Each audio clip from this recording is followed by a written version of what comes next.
అప్పుడు మన నిజమైన సుఖం శాంతి అనేది మన జీవితంలో ఏర్పడుతుంది. ఇప్పుడు మనందరము బాడీ కాన్షియస్నెస్ లో ఉన్నాం. మనం దేహం అనుకుంటున్నాము. దేహం వినాశి, లోపల ఉన్నది ఆత్మ అజరమర అవినాశి. ఆత్మకి వృత్తి లేదు. ఆత్మకు శరీరం వదిలేసి ఇంకో శరీరం తీసుకుంటూ మనం ఎన్నో జన్మలు తీసుకుంటూ వచ్చి మన పూర్వ జన్మలో మర్చిపోయాం, మన కర్మలు మర్చిపోయాము.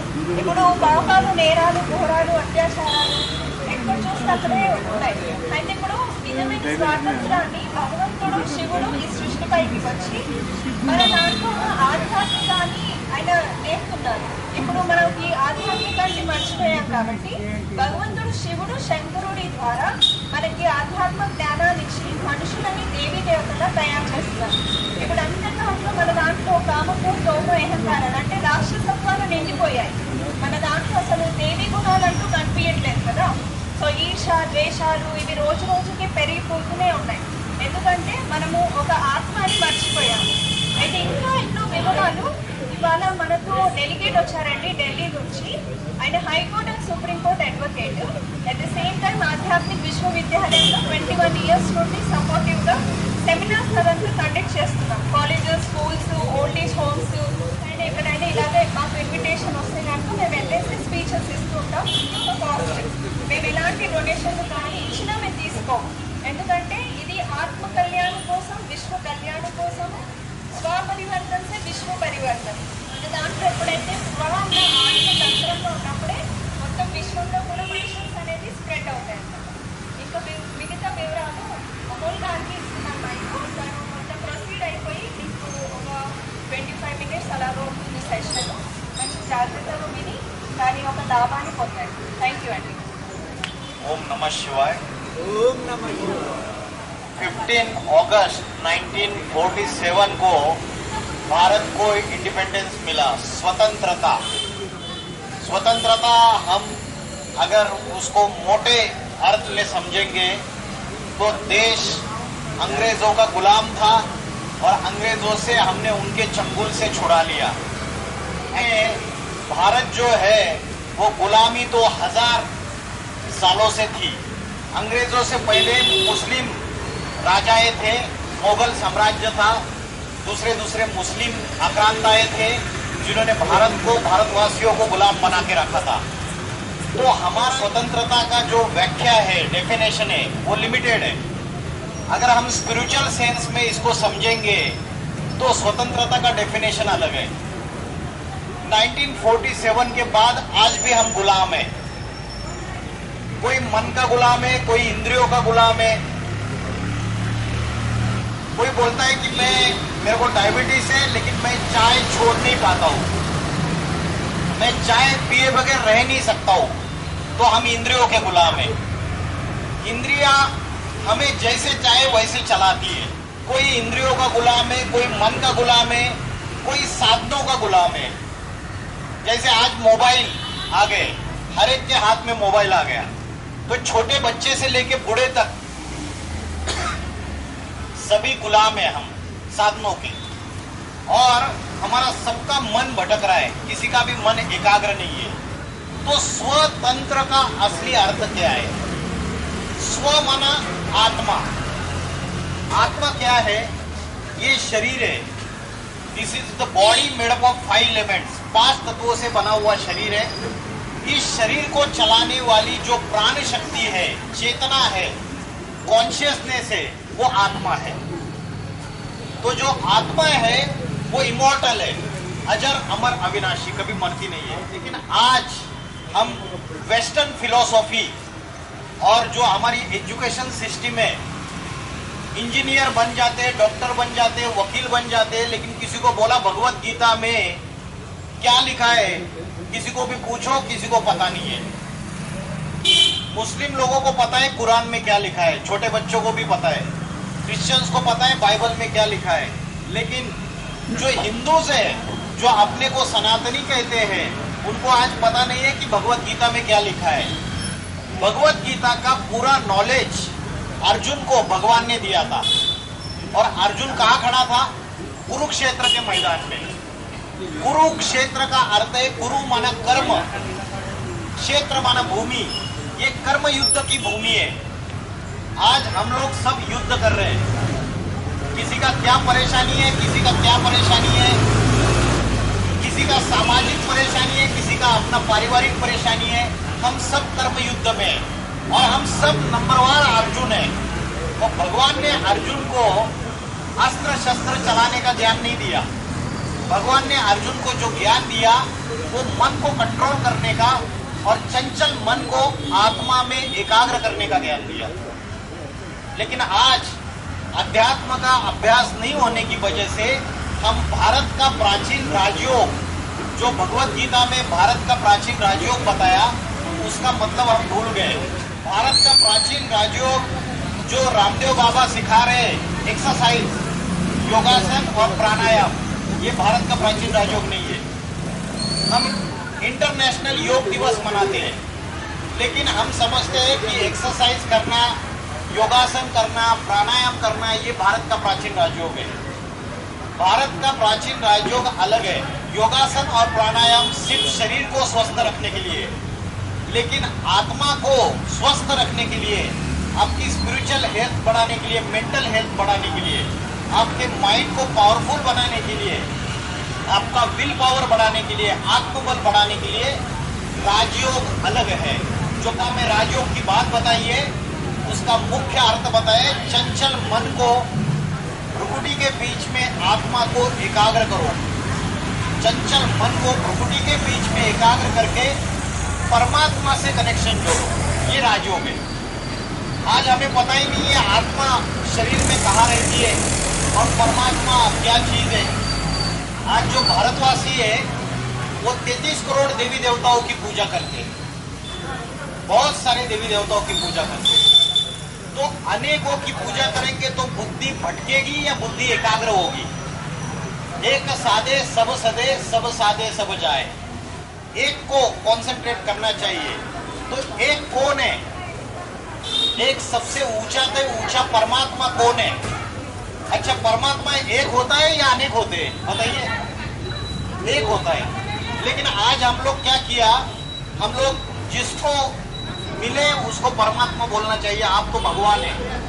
जो भी गुरु मिला उसके सामने जाके माथा टेक दिया, सत्य वचन महाराज। तो जो हिंदू है, जो सनातनी है, वो अपने ईश्वर को भूल गए। ईश्वर तो एक ही है, शिव शंकर भोलेनाथ। सारी सृष्टि का पिता है, विश्वनाथ है, जगन्नाथ है। तो स्वतंत्रता जो है, जब हम आत्मा, स्व माना आत्मा, तंत्र माना शासन, आत्मा के शासन में इस शरीर को चलाएंगे तो वो स्वतंत्रता है। आज बड़े बड़े इंजीनियर्स, डॉक्टर, वकील सुसाइड कर रहे हैं, आत्महत्या। इतना नॉलेज होने के बावजूद सुसाइड क्यों कर रहे हैं? उसका कारण ये है कि उनको आत्मा की नॉलेज नहीं है। डिप्रेशन, टेंशन, स्ट्रेस, एंजाइटी, आत्मा का शासन, आत्मा जो कंट्रोलर है उसकी नॉलेज नहीं है। जैसे मैं अभी खाना खाकर आया घर से और भाई साहब ने बोला आपके लिए रसगुल्ला लाया है। रसगुल्ला लाया मेरे सामने, मेरे को रसगुल्ला बहुत पसंद है, लेकिन मेरे बुद्धि ने डिसीजन लिया कि मत खा रसगुल्ला, नहीं तो पेट खराब हो जाएगा। लेकिन उसके बावजूद मेरी जिब्बिया ललचायमान हो गई, जिब्बिया ललचायमान हो गई, पानी आ गया मुंह में, और मैंने हाथ से रसगुल्ले को उठाया, मुख में डाल दिया। तो मैंने मेरा आत्मा का, मेरी बुद्धि की बात नहीं मानी, मेरी इंद्रियों की बात मानी। मेरी इंद्रियां अपनी मनमानी कर रहे हैं, अपने तरीके से चल रही है, मैंने उसकी बात मानी। तो आत्मा की नॉलेज नहीं होने की वजह से, मन एकाग्र नहीं होने की वजह से आज हम जो कर्म कर रहे हैं वो कर्म पाप कर्म हो रहे, गलत कर्म हो रहे, और उसकी वजह से नुकसान हो रहा है हमारा, हम दुखी हो रहे हैं। तो भगवत गीता में बोला है इंद्रिया पावरफुल है, इंद्रिया शरीर की 5 ज्ञानेंद्रिया, 5 कर्मेंद्रिया, और इंद्रियों से पावरफुल है मन, मन से पावरफुल है बुद्धि, और बुद्धि से पावरफुल है परमात्मा। तो परमात्मा जो आत्माओं का पिता है सबका, आज हम उसको भूल गए और आत्मा की नॉलेज को भूल गए। हमें पता नहीं है शरीर में आत्मा कहाँ रहती है। आपने इधर टीका लगाया, क्यों लगाया? कारण क्या है? यहाँ क्यों लगाया, यहाँ क्यों नहीं लगाया? यही क्यों लगाया? भारत में जितनी कन्या माता है यहाँ पे बिंदी लगाती है, पुरुष लोग यहाँ टीका लगाते हैं। उसका आध्यात्मिक रहस्य है। इसका कारण है कि आत्मा जो है यहाँ पे रहती है। आत्मा आंखों से दिखती नहीं है, लेकिन हम उसका प्रैक्टिस करके, बार बार कॉन्सेंट्रेट करके आपको पता चलेगा कि यहाँ एक पावर है आपके यहाँ पे। जब आप ब्रह्म मुहूर्त के समय सवेरे 4 बजे उठकर, 4 बजे उठ के जब आप मन को एकाग्र करेंगे इस पॉइंट पे, पॉइंट ऑफ लाइट, जैसे आकाश में स्टार होता है वैसे आत्मा पॉइंट ऑफ लाइट है।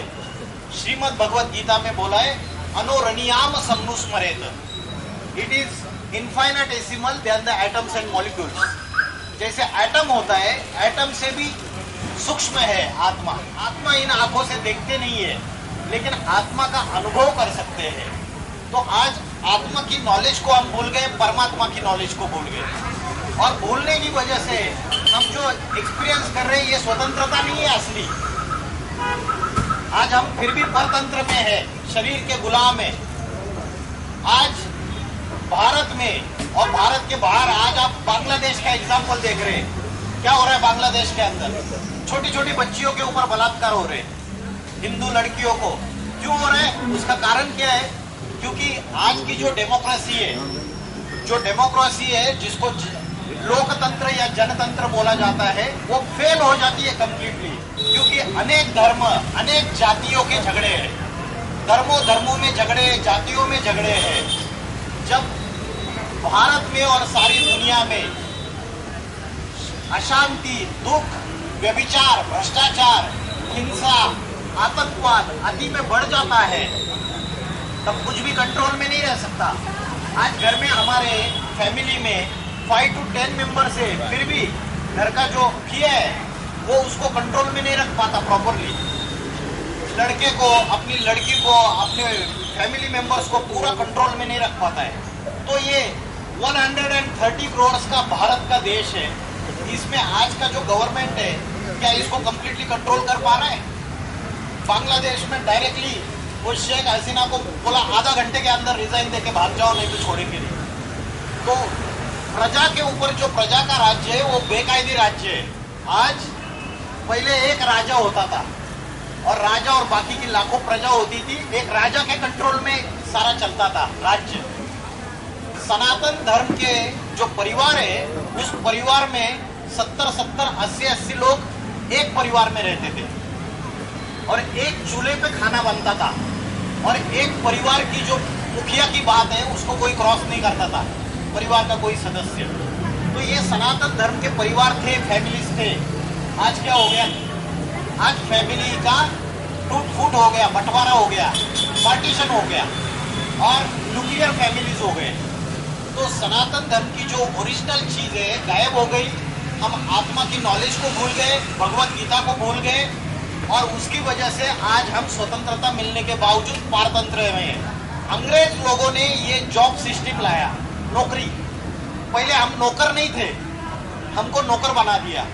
एक मैकॉले का जो सिस्टम है एजुकेशनल सिस्टम, लॉर्ड मैकॉले ने एजुकेशनल सिस्टम जो लाया, इसमें ये अलग अलग नौकर तैयार हो गए। तो आज हम ऑफिस में जाते हैं तो बॉस के अंडर द कंट्रोल चलना पड़ता है, तो हम गुलाम हैं अभी भी। हम सारे तरीके से, पूरी तरीके से असली स्वतंत्रता हमें मिली नहीं है। तो आध्यात्मिक नॉलेज जो है, जो आत्मा के अंदर की नॉलेज है, और जो राजयोग है, उसके आधार से हम असली स्वतंत्रता को समझ सकते हैं। और प्रैक्टिकल जीवन में हम आत्मा को प्यूरिफाई कैसे करना है, आत्मा को पवित्र कैसे बनाना है, उसकी नॉलेज। जैसे शरीर को अगर मैला शरीर में आ गया तो हम रोज स्नान करते हैं, सवेरे सवेरे स्नान करते हैं पानी से शरीर का मैला साफ हो सकता है। लेकिन जो आत्मा के ऊपर मैला चढ़ा हुआ है, मन के ऊपर जो मैला चढ़ा हुआ है, 5 विकारों का, काम क्रोध लोभ मोह अहंकार, ये 5 विकारों का जो मैला चढ़ा हुआ है, वो सिर्फ आध्यात्मिक ज्ञान से ही साफ हो सकता है। रोज हमारे माइंड में अच्छे थॉट्स, अच्छे विचार आएंगे, आध्यात्मिक सत्संग के विचार आएंगे, तो हमारे आत्मा के ऊपर का मैला साफ हो सकता है, और राजयोग का अभ्यास करने से।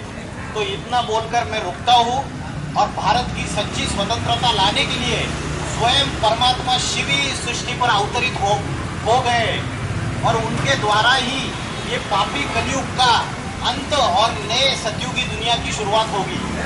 जैसे रात के बाद दिन आता है, वैसे पापी कलयुग के बाद पावन सतयुग आने वाला है। भगवान के सिवाय दुनिया को कोई भी सुधार नहीं सकता, कोई राजनेता, कोई धर्म नेता। आज जितने भी भगवान के ठेकेदार बैठे हुए हैं, वो भी नहीं सुधार सकते। भगवान को स्वयं जब आता है तभी वो सुधार सकता है, और असली स्वतंत्रता इस दुनिया में ला सकता है। ओम नमः शिवाय।